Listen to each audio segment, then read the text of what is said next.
सभी विप्र समाज को सादर नमस्कार, प्रणाम।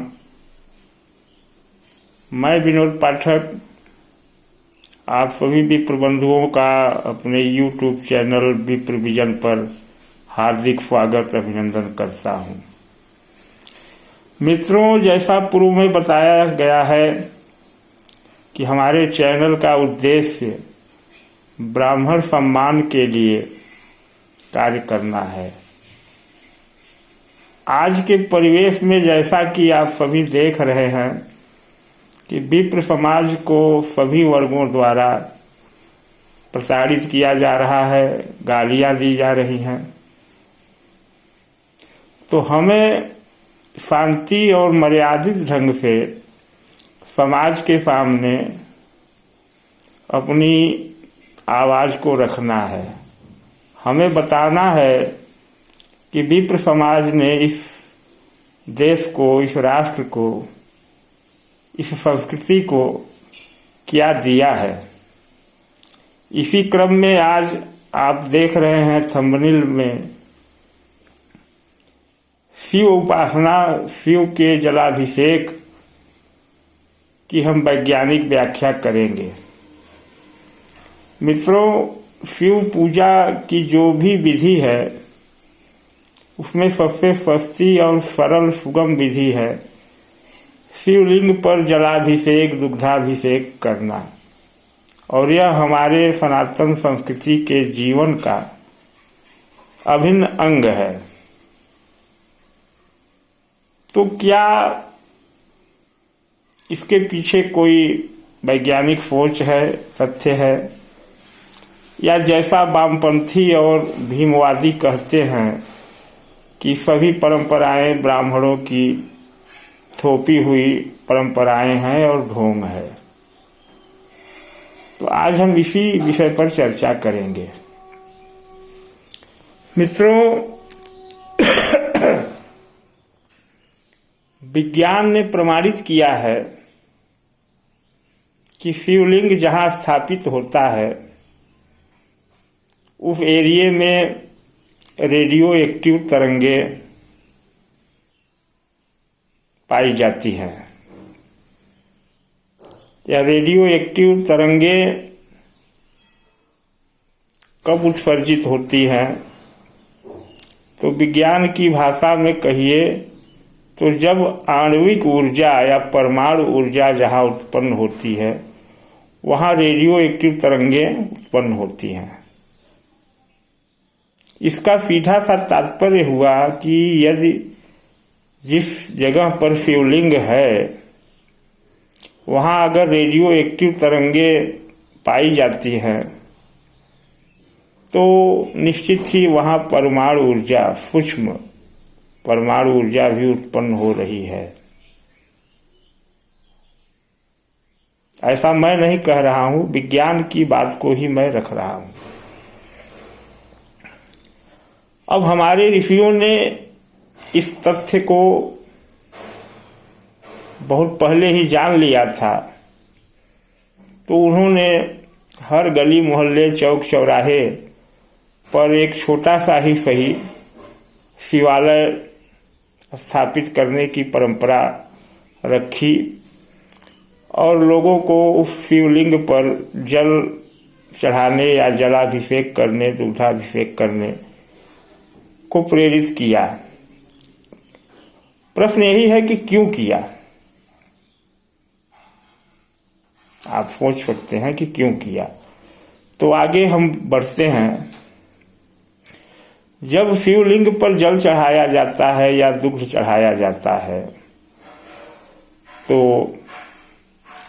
परमाणु ऊर्जा के उत्पत्ति में वृद्धि होती है और वह परमाणु ऊर्जा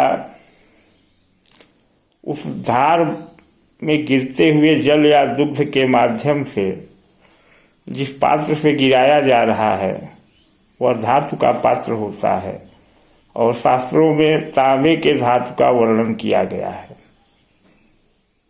तो तांबा विद्युत ऊर्जा का सबसे अच्छा सुचालक है। तो वह ऊर्जा उस तांबे के लोटे से होते हुए हमारे हाथों से होते हुए हमारे शरीर में प्रवाहित होने लगती है। शरीर की व्याख्या हमारे शास्त्रों में दो तरह की गई है। पहला है स्थूल शरीर या अन्नमय कोश, जो कि हमारा हड्डी, मांस, चमड़ा इत्यादि है, जो अन्न से बना है, अन्न से शक्ति पाता है। तो वही शास्त्रों में एक दूसरे शरीर की भी बात कही गई है, जिसे सूक्ष्म शरीर कहा गया है, जिसे प्राणमय कोश कहा गया है। और यह प्राणमय कोश अणु ऊर्जा से संचालित होता है।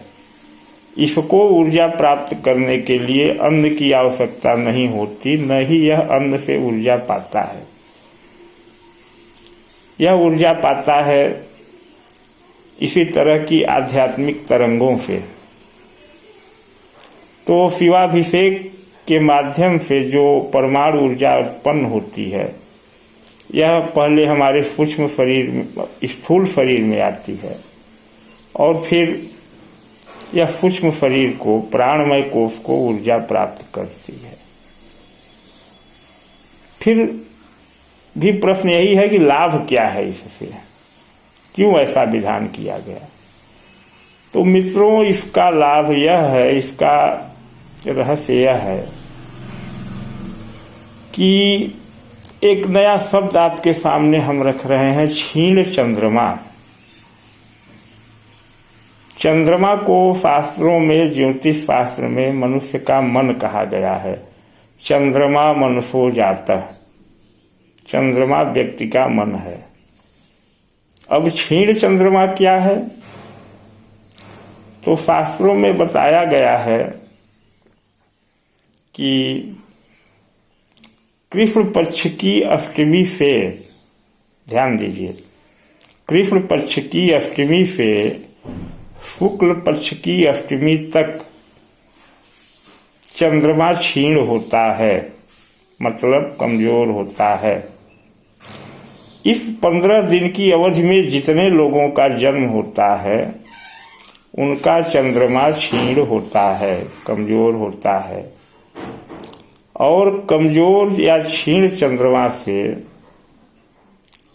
व्यक्ति के अंदर अनावश्यक मानसिक चिंताएं, मन की अस्थिरता, आत्मबल में कमी पाई जाती है। तो यह परमाणु ऊर्जा जो शिवलिंग पर जल चढ़ाने से उत्पन्न होती है, यह हमारे अन्नमय कोश या स्थूल शरीर से होते हुए हमारे प्राणमय कोश को ऊर्जा देती है, जिससे कि यह क्षीण चंद्रमा ऊर्जा पाता है और व्यक्ति का आत्मविश्वास, आत्मबल बढ़ता है और मानसिक चिंताएं दूर होती हैं। अब चूंकि हमारे पूर्वजों ने, हमारे ऋषियों ने देखा कि लगभग संसार की आधी आबादी ही 15 दिनों में उत्पन्न होती है, क्योंकि जो भी हमारी उत्पत्ति दर है, तो 15 दिनों में मजबूत चंद्रमा है, तो 15 दिन क्षीण चंद्रमा है। तो आधी आबादी कहीं न कहीं क्षीण चंद्रमा से ग्रसित है। तो उसके लिए उपाय क्या था? वह आधी आबादी कहाँ ज्योतिषियों के चक्कर काटती, कहाँ यंत्र मंत्र तंत्र करती। तो हमारे ऋषियों ने एक सरल, सुगम, सस्ता या सबसे सस्ता उपाय शिवलिंग पर जलाभिषेक का प्रचलन प्रारंभ किया और हर गली मोहल्ले, चौक चौराहों पर छोटे ही सही शिवलिंग की स्थापना को प्रोत्साहन दिया और लोगों को जलाभिषेक करने के लिए प्रेरित किया, जिससे कि वे अपने क्षीण चंद्रमा यानी कमजोर मानसिक स्थिति को सबल बना सके और अपने जीवन को सुगम कर सकें।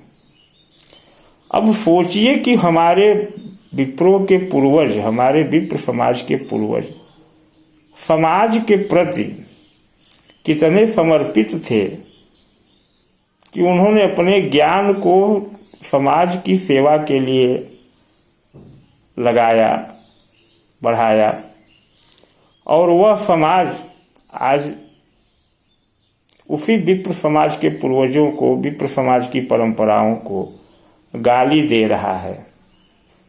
तो क्यों दे रहा है? इसका कारण है अज्ञानता। और जैसा मैं पहले बता चुका हूं कि हमारे ही समाज के चंद बिकाऊ लोग जो विदेशी पेट्रोल डॉलर के आगे समर्पण कर चुके हैं, वो पेट्रोल डॉलर की लालच में हमारी ही परंपराओं को, हमारी ही सभ्यताओं को गलत और ढोंग प्रचारित करते हैं, जिससे कि हमारा समाज इन परंपराओं से दूर हो, और दूर होने पर उसे तमाम तरह की समस्याओं से पीड़ित होना पड़ेगा। और जब समाज पीड़ित होगा तो इन लोगों के तमाम तरह के व्यवसाय, जो विदेशी कंपनियां हैं, जो विदेशी तत्व हैं, इनके तमाम तरह के व्यवसाय, जो दवाओं के व्यवसाय हैं, जो धर्मांतरण के व्यवसाय हैं, उस व्यवसाय को प्रफुल्लित होने में, विकसित होने में मदद मिलेगी, उनका रास्ता सुगम होगा, और हमारा समाज धीरे धीरे अपनी परंपराओं से दूर होता चला जाएगा। तो मित्रों, हम विप्र समाज का कर्तव्य है कि जैसे हमारे पूर्वजों ने समाज को जागृत किया, हम भी हमारे ऊपर लग रहे आरोपों का वैज्ञानिक और तथ्यपरक जवाब दे करके समाज को फिर से जागृत करें और इन विदेशी षड्यंत्रों से सावधान करें। आज का यह वीडियो यही समाप्त होता है। मित्रों, मेरा पुनः आप सभी से निवेदन है, विप्र समाज के लोगों से, कि यह चैनल आपका है, इसे अधिक से अधिक शेयर करने की कृपा करें, सब्सक्राइब करें, और हमारे चैनल को आर्थिक सहयोग प्रदान करने की कृपा करें, और अपने भी विचार, जो भी विप्र समाज के मुद्दों पर आपके विचार हों, हमें हमारे व्हाट्सएप नंबर पर प्रेषित करें। हम इसे अपने वीडियो में प्रसारित करेंगे। नमस्कार, जय हिंद, जय भारत।